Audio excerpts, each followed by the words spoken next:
Assalamu alaikum, dear children. Hope you are well by the grace of Almighty Allah. I came back to you with a new lesson on the basic identification of parts of speech. Today, our today's lesson is the second steps or part 2 on the basic identifications of parts of speech. তোমরা সরাসরি বন্ধুরা লেসনে ফিরে যাই। আমরা গত ক্লাসে first step দেখিয়েছিলাম। আজকে দেখো সেকেন্ড স্টেপের জন্য আমি কয়েকটা সেন্টেন্স এখানে লিখে রেখেছি এবং এই সেন্টেন্সগুলো থেকে আমরা আইডেন্টিফাই করার চেষ্টা করব যে কিভাবে কোন পার্ট অফ স্পিচের নাম কি হবে, কোন শব্দের কোন পার্ট অফ স্পিচ নাম হবে। তো আমরা দেখে নিই। প্রথম সেন্টেন্স যেটা রয়েছে সেটা হচ্ছে I watched a show last night, অর্থাৎ গত রাতে আমি একটি মুভি দেখেছিলাম। তো সেখানে এটা মুভি, এখন এই মুভি এখানে রয়েছে একটা আর্টিকেল ডিটারমিনার। তো আর্টিকেলের পরে যেটা বসে সেটা আলটিমেটলি নাউন হয়ে যায়। তার মানে আমরা এখানে বলছি এটা হচ্ছে নাউন। তার মানে আমরা সেটাই বলছিলাম যে পজিশন অনুযায়ী শব্দের নামকরণ করা হয়ে থাকে পার্ট অফ স্পিচের ক্ষেত্রে। তো এখানে শোটা নাউন হয়ে গেল, কারণ অ্যাডজেক্টিভের পরে বসছে, অর্থাৎ অ্যাডজেক্টিভ সবসময় নাউনকে মডিফাই করে থাকে, সে কারণে। দ্বিতীয় সেন্টেন্সে তোমরা খেয়াল করবে যে শো মি ইয়োর ডিকশনারি। এখন আমি I want to see your dictionary, I want to observe your dictionary, so I told you to show me your dictionary. সেক্ষেত্রে এই শো, এখানে শো দেখাও, কে দেখাবে? সেই দেখাবে কে, সেটা কিন্তু এখানে সাইলেন্ট রয়েছে, অমিট রয়েছে, সেটা হচ্ছে ইউ, সেকেন্ড পারসন। যেটা এখানে ফার্স্ট পারসন আমি রয়েছি, আমাকে তুমি দেখাবে। তার মানে এটা এই শোটা এখানে ভার্বের কাজ করছে, কারণ এরপরে একটা প্রোনাউন অবজেক্ট আকারে কাজ করছে। এটা অবজেক্ট এই ভার্বের এটা অবজেক্ট, আর এ কারণেই এটা এখানে ভার্ব হয়ে গেল। তাহলে আমরা শো, এখানে একটি অবস্থানে শোটা নাউন হয়েছিল, এখানে সেই শোটাই ভার্ব হয়ে গেল। এবারে যদি আমরা তৃতীয় সেন্টেন্সটা লক্ষ্য করি তাহলে দেখব আই হ্যাভ কাম হেয়ার। যেমন আমাকে এই লেসনটা নেওয়ার জন্য, এই ক্লাসটা নেওয়ার জন্য এখানে আসতে হয়েছে, তাই আমি বলছি এই কাম হেয়ার। এখন যদি আমি ভার্বকে প্রশ্ন করি, এই ভার্বটাকে প্রশ্ন করি হোয়ার, আই হ্যাভ কাম, আমি এসেছি, প্রশ্ন করি হোয়ার, কোথায় এসেছি, উত্তরটা আলটিমেটলি হয়ে যাবে হেয়ার।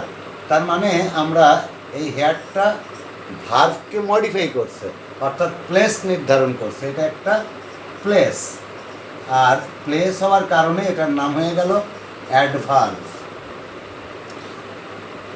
সো বন্ধুরা, এখানে হেয়ার এই শব্দটা অ্যাডভার্ব হয়ে গেল। আবার একই হেয়ার যেটা আমরা এই সেন্টেন্সে ব্যবহার করি, যেমন আমি এখানে লেসনটা নিয়ে, ক্লাসটা নিয়ে এখান থেকে আমি চলে যাব। তো যখন আমি চলে যাব, তাহলে আমি যাওয়ার পরে হয়তো অপরজনকে বলবো আই হ্যাভ গান ফ্রম হেয়ার, আমি এখান থেকে চলে আসছি বা চলে গেছি।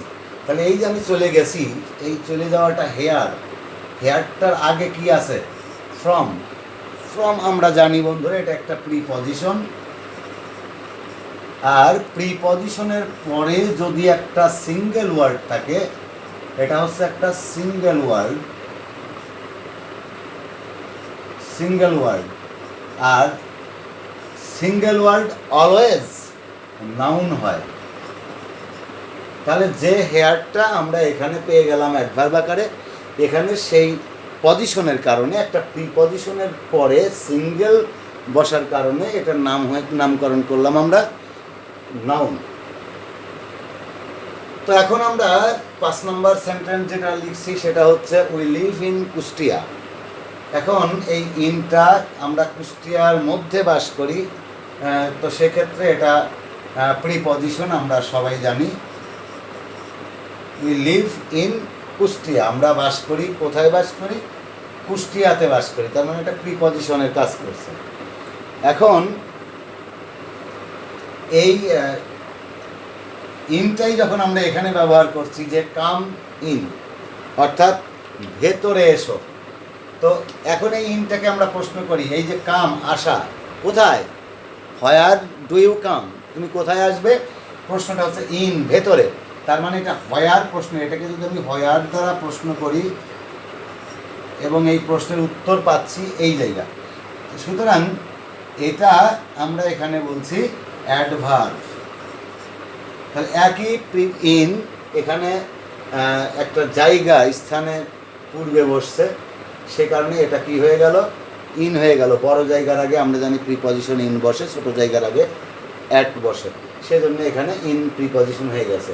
পক্ষান্তরে এখানে ইনটা এই কাম ভার্বকে এটা নির্দেশ করছে যে কোথায় আসছে সে, এখানে মধ্যে, কাম হেয়ার, কাম ইন ভেতরে এসো, বাইরে থেকে ভেতরে আসবে, সেজন্য এটা অ্যাডভার্ব হয়ে গেছে, অর্থাৎ প্লেস নির্ধারণ করছে, ভেতরের জায়গাটাকে নির্দেশ করা হয়েছে।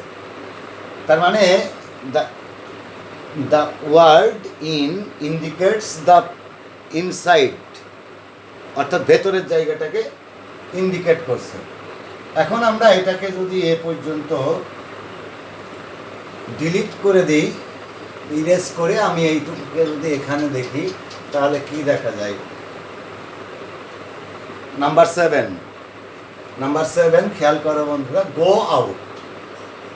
আমরা ওখানে লিখেছিলাম যেটা গো আউট, তাহলে এই গো ভার্বটাকে ইন্ডিকেট করছে কোথায় যাবে, আউট, বাইরে। তার মানে গো আউট, এটা বাইরে যাচ্ছে। আর এটা বাইরে যাওয়ার কারণেই কি হয়ে গেল, গো আউট যখন আমি বলছি তখন এটা হয়ে যাচ্ছে প্রিপজিশন। ওই যে আমি বললাম কোথায় যাবে, এই গো আউট প্রিপজিশন, বাইরে যাও, তাহলে এটা প্রিপজিশন। কিন্তু এই আউটটা যদি আমি এই সেন্টেন্সে ব্যবহার করি, come from out, come from out, বাইরে থেকে এসো, তার মানে বাইরে থেকে ভেতরের দিকে আসবে। তাহলে এইটা আসে কোথায়, এই প্রিপজিশনের পরে সিঙ্গেল ওয়ার্ড। তো যেহেতু এই আউট এখানে প্রিপজিশন ছিল, এখানে কিন্তু এসে কি হয়ে গেল, এই ফ্রম প্রিপজিশনের পরে সিঙ্গেল অবস্থায় বসার কারণে এটা নাউন হয়ে গেল। তার মানে আমরা এটা গো ভার্বের পরে বসাইছিলাম এবং এটা গো ভার্বকে মডিফাই করেছিল, তাই এটা প্রিপজিশন, কিন্তু এখানে ফ্রম প্রিপজিশনের পরে সিঙ্গেল অবস্থায় বসার কারণে এটার নামকরণ করা হয়ে গেল নাউন। কারণ আমরা আগেই বলেছি যে প্রিপজিশনের পরে কোনো ওয়ার্ড সিঙ্গেল বসলে ওই ওয়ার্ডটা আলটিমেটলি নাউন হয়ে যায়। আমরা পরের সেন্টেন্সটা আবার দেখি, যেমন সেটা হচ্ছে যে আই ডিসলাইক ক্রাইং,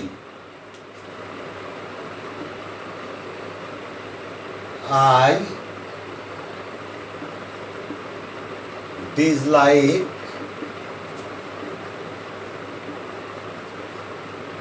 ক্রাইং। এখানে কিন্তু ক্রাইটা ভার্ব, কান্নাকাটি করা, কাঁদা। তো আই ডিসলাইক আমি অপছন্দ করি। আমি যদি এটাকে প্রশ্ন করি হোয়াট দ্বারা প্রশ্ন করি, তার উত্তরটা কিন্তু আমরা এখানে পেয়ে যাচ্ছি কি, ক্রাইং। তাহলে আমরা ভার্বকে, if we ask the verb with what and the obtained answer is the right side of the verb, it will be an object. এটা অবজেক্ট হয়ে গেল, কারণ এটা হোয়াট দ্বারা প্রশ্ন করছে এবং উত্তরটা এই ভার্বের ডান পাশে পেয়ে গেছি। তো এখন যখন আমি ডান পাশে পেয়েছি, তার মানে এটা হচ্ছে অবজেক্ট, আর object is always either noun or pronoun. সুতরাং এটা হয়ে যাবে কি, নাউন। তুমি এটা অবজেক্ট বলতেই পারো, এটাকে আমরা যদি অবজেক্ট বলি তাহলে কিন্তু ভুল হবে না। কিন্তু আমি যখন বলছি এই সেন্টেন্সে যখন এর অবস্থান, এই অবস্থান অনুযায়ী ক্রাইমটার নামকরণ কি, আমি আগেই যেটা বলেছিলাম যে পজিশনের উপর নির্ভর করে এর নামকরণ, সে কারণেই এটা নামকরণ হয়ে যাচ্ছে নাউন। এখন এই ক্রাইমটাই আমি যদি এই জায়গা, যেমন আমি এখানে লিখেছিলাম, এই রকম ব্যবহার করি, যেমন ধরো I saw a crying baby. আমি একটা কান্নারত শিশুকে দেখলাম।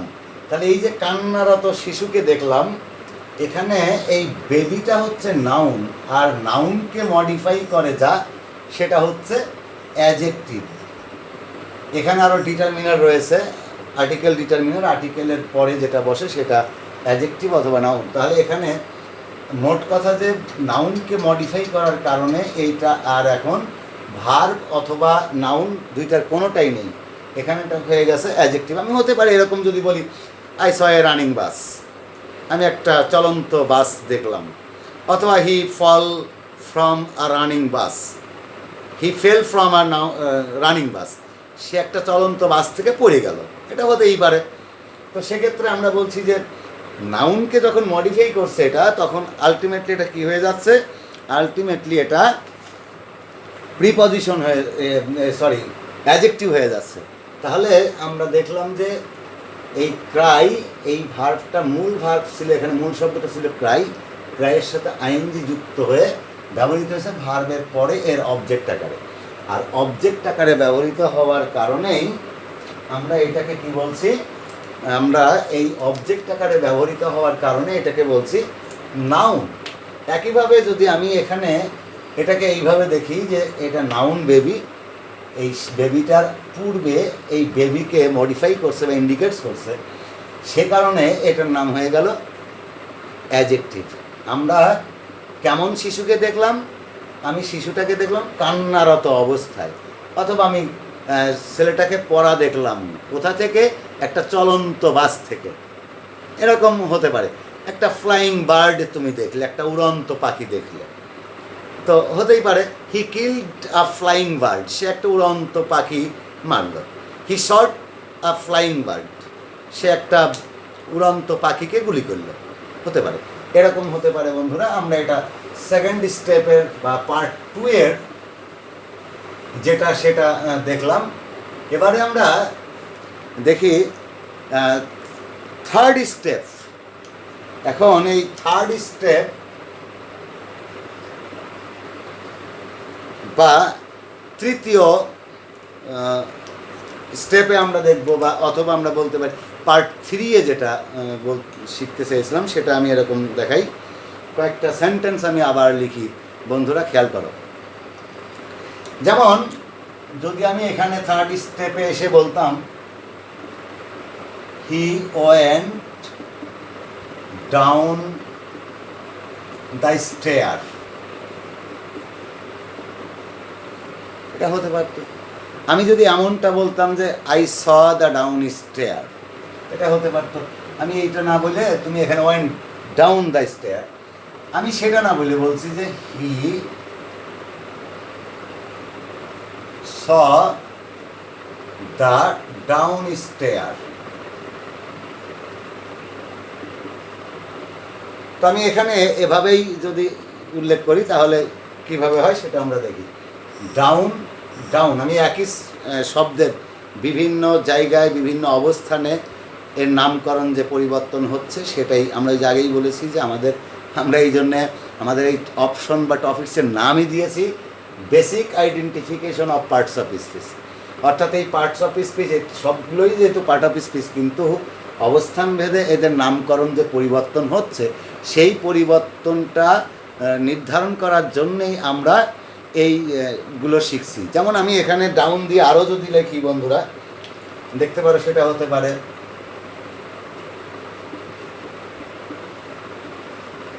হি ওয়েন্ট ডাউন, হি ওয়েন্ট ডাউন, এটা হতে পারে। আবার যদি আমি বলতাম যে না, এটা এরকম না ব্যবহার করি, আমি বলবো যে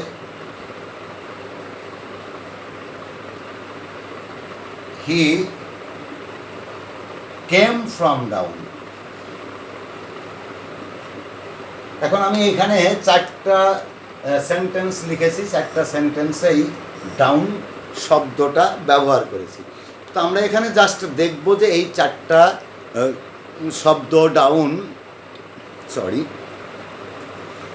এই অবস্থান ভেদে এদের নামকরণ কি কি হতে পারে আমরা সেটা একটু দেখব। তো দেখি আমরা প্রথমটাতে আমরা যদি খেয়াল করি, he went down the stair. He went down the stair, সে কোথায় চলে গেল? সে স্টেয়ার, এই সিঁড়িটার নিচেই চলে গেল। সে সিঁড়িটার নিচেই গেল, তার মানে এই তার যাওয়ার যে জায়গাটা, পজিশন, সেটা হচ্ছে সিঁড়ির নিচে, এবং এ কারণেই আমরা এটাকে বলছি প্রিপজিশন, কারণ এটা ভার্বের পরে। সে গেল ডাউন, নিচেই গেল। কিসের নিচে? সিঁড়ির নিচে। তাহলে সিঁড়ির নিচে যাওয়ার কারণে এটা কি হয়ে গেল? প্রিপজিশন হয়ে গেল। এই ডাউনটাই আবার পরে আমরা দেখছি কিভাবে আছে, হি স দ্য ডাউন স্টেয়ার, সে নিচের সিঁড়িটা দেখেছিল। তাহলে সে সিঁড়ি দেখলো, নিচের দেখতে পারতো, উপরের দেখতে পারতো, মাঝের সিঁড়ি দেখতে পারতো, ডাইনে বামে বিভিন্নভাবে বিভিন্ন জায়গার সিঁড়ি দেখতে পারতো। তো এখানে সেটাই বলা হচ্ছে যে এই নাউনটাকে মডিফাই করেছে এই ডাউন, আর নাউনটাকে মডিফাই করার কারণেই এটা হয়ে গেল অ্যাডজেক্টিভ। কারণ the word or the part of speech that modifies the noun is called an adjective. As the word down modifies the word stair noun, it is called an adjective. Am I clear বন্ধুরা? এবারে আমি যেটা লিখেছি সেটা হচ্ছে হি went down, সে নিচেই গেল। এখন এই যে নিচেই গেল, এই যদি আমি এটাকে প্রশ্ন করি হোয়ার, এই হোয়ার দ্বারা যদি গো ভার্বটাকে প্রশ্ন করি কোথায় যায়, তাহলে উত্তরটা আসবে এটা নিচে, অর্থাৎ ভার্বকে মডিফাই করেছে। তো যেটা ভার্বকে মডিফাই করে, the word that modifies or indicates the verb is called an adverb. তাহলে এটাকে আমরা বলছি অ্যাডভার্ব। তাহলে একই প্রিপজিশন। এবারে আমরা এই প্রিপজিশনটাই এখানে ব্যবহার করেছি, সেটা হচ্ছে down. He came from down, সে নিচের থেকে আসলো উপরের দিকে, টু আপ স্টেয়ার। আমি যদি এভাবে বলতাম যে he came from down to the up stair, মানে নিচের থেকে উপরের সিঁড়ির দিকে সে আসলো, যদি এমনটাও বলতাম, এখানে আমি সেটা লিখিনি, টু দ্য আপ স্টেয়ার আমি লিখিনি, উপরের সিঁড়ির দিকে আসলো। আমি এখানেই এটাকে ইন্ডিকেট করছি কিভাবে, এটা একটা প্রিপজিশন, একটা ফ্রম একটা প্রিপজিশন বন্ধুরা। আর প্রিপজিশনের পরেই এটা ব্যবহৃত হয়েছে একটা সিঙ্গেল ওয়ার্ড, সেটা হোক ভার্ব হোক, সেটা অ্যাডজেক্টিভ হোক, যাই বসুক না কেন, সেটা নাউন হিসেবে ব্যবহৃত হবে। যেমন আমরা এরকম আরও একটু দেখাবো, সেটা যে শুধু প্রিপজিশনের পরে ভার্ব থাকলেও সেটা নাউন হয়, কীভাবে হয় আমরা একটু দেখাবো এরপরে।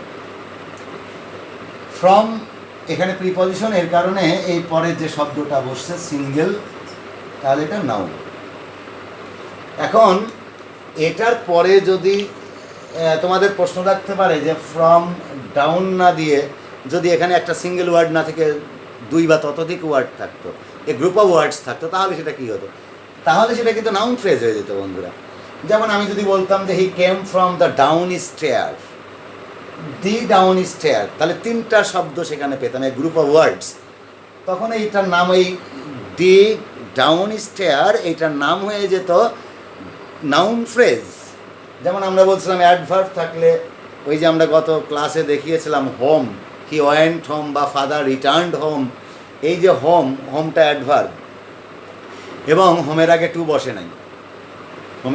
বসে নাই, এরকম তোমাদের জেনে রাখা দরকার বন্ধুরা। আমরা এখানে শেষ করবো। এটা যে প্রিপজিশনের পরে সিঙ্গেল ওয়ার্ড থাকে সেটা নাউন হয়। আমরা এইবারে ওটা দেখাই যে পৃথিবীতে 4টা শব্দ রয়েছে, যে 4টা শব্দের আগে কখনোই টু বসে না। There are 4 words in the world you will get they who or that do not receive or accept any accept to as a preposition before itself or before them. তাদের আগে এটা টুটা ব্যবহার করা তারা পছন্দ করে না। যেমন আমি যদি বলি কি কি সেটা, যেমন অ্যাব্রড, যেমন রয়েছে হেয়ার, যেমন দেয়ার, যেমন আমি গত ক্লাসে দেখিয়েছিলাম হোম। এই চারটা শব্দ কখনোই এর আগে যদি তুমি ব্যবহার করতে চাও টু, তাহলে of course it must not be correct, তার মানে ইট মাস্ট বি ইনকারেক্ট। এই টু এখানে এরা গ্রহণ করে না। যেমন আমি যদি বলি my father went abroad last year, আমার বাবা গত বছর বিদেশে গিয়েছেন, তাহলে এখানে আমি এর আগে টু দিতে পারবো না, ওয়েন্ট অ্যাব্রোড। যেমন আমরা বলি থাকি কাম হেয়ার, এখানে এসো, কাম টু হেয়ার বলি না, ওয়েন্ট টু অ্যাব্রোড বলি না, বা বললে ভুল হবে, আমরা বলি গো দেয়ার, ওখানে যাও। তাহলে এই ক্ষেত্রে আমরা এর আগে টু ব্যবহার করতে পারি না। যেমন home, he went home, father return home, you return home, এরকম হতে পারে, সেক্ষেত্রে টু বসবে না। তাহলে এটা আমাদের স্মরণে রাখা দরকার বন্ধুরা, এই চারটা শব্দ কখনোই টু গ্রহণ করে না। তো আমরা এখানে যদি এরপরে এই থার্ড স্টেপের মধ্যে আরও দেখতে পারি যে, যেমন আমরা প্লিজ ভার্ব, প্লিজ একটা ভার্ব বা অ্যাডভার্ব, সেটা কী আকারে বসে আমরা সেটাকে একটু দেখে নিই। যেমন ধরে নাও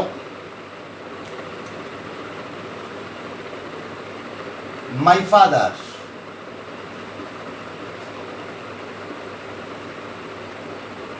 my father pleased me,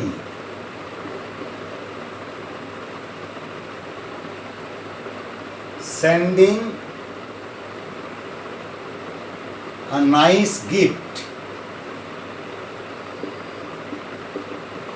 খেয়াল করি আমরা এখানে এই প্লিজড শব্দটা, যেহেতু মাই ফাদার এখানে সাবজেক্ট আকারে বসছে, এটা সাবজেক্ট, মি এটা অবজেক্ট, তাহলে সাবজেক্ট এবং অবজেক্টের মাঝখানে যে শব্দটা বসে, অর্থাৎ বাবা, আমার বাবা আমাকে খুশি করলেন, আনন্দ দিলেন, তাহলে খুশি করলেন এটা ভার্ব। কি করে? একটা সুন্দর, একটা মজার উপহার পাঠিয়ে। আমি বাইরে থাকি, বাবা হয়তো আমার বার্থডেতে একটা সুন্দর উপহার আমাকে পাঠিয়েছেন এবং তার জন্য আমি খুব খুশি হয়েছিলাম, তার মানে আই ওয়াজ প্লিজড। তো এখানে আই ওয়াজ প্লিজড হতো, সেটা প্যাসিভ হয়ে যেত বন্ধুরা। এখানে my father pleased me verb আকারে বসছে।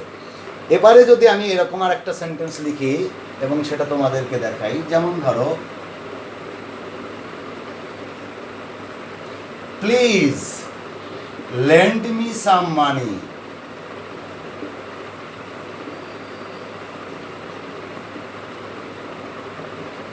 দয়া করে আমাকে কিছু টাকা দিন।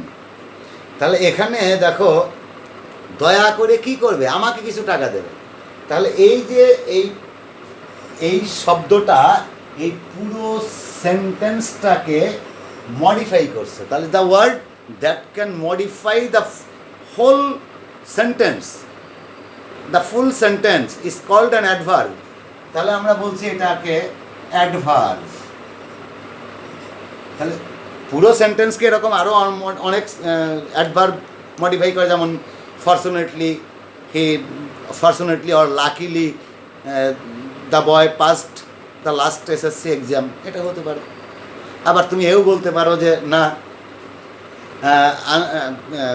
Unfortunately he failed in the exam, unfortunately the man died in young age, অল্প বয়সেই সে লোকটা মারা গেল। তাহলে এখানে এই পুরো সেন্টেন্সটাকে মডিফাই করছে এই প্লিজ শব্দটা। তাহলে একই প্লিজ আমরা এখানে দেখলাম এটা ভার্ব, কিন্তু এখানে পজিশনের কারণে এটা হয়ে গেল অ্যাডভার্ব। তাহলে আমরা পজিশন অনুযায়ী বিভিন্ন শব্দের বিভিন্ন নামকরণ করা হয়ে থাকে। আমি আরও দিতে পারি, যেমন ধরো the teacher অ্যাডভাইজড me not to make a noise in the classroom. আমার শিক্ষক আমাকে আদেশ করলেন ক্লাসে বা শ্রেণীকক্ষে গোলমাল না করতে, মানে গোলমাল করতে নিষেধ করলেন। That is call forward. এখন এই অ্যাডভাইস এখানে ভার্ব, কিন্তু যদি বলতাম যে the teacher give me an advice, give me an advised. তাহলে আমি এই অ্যাডভাইস শব্দটাই একবারে কি বলছি আমরা, দ্য টিচার অ্যাডভাইজড মি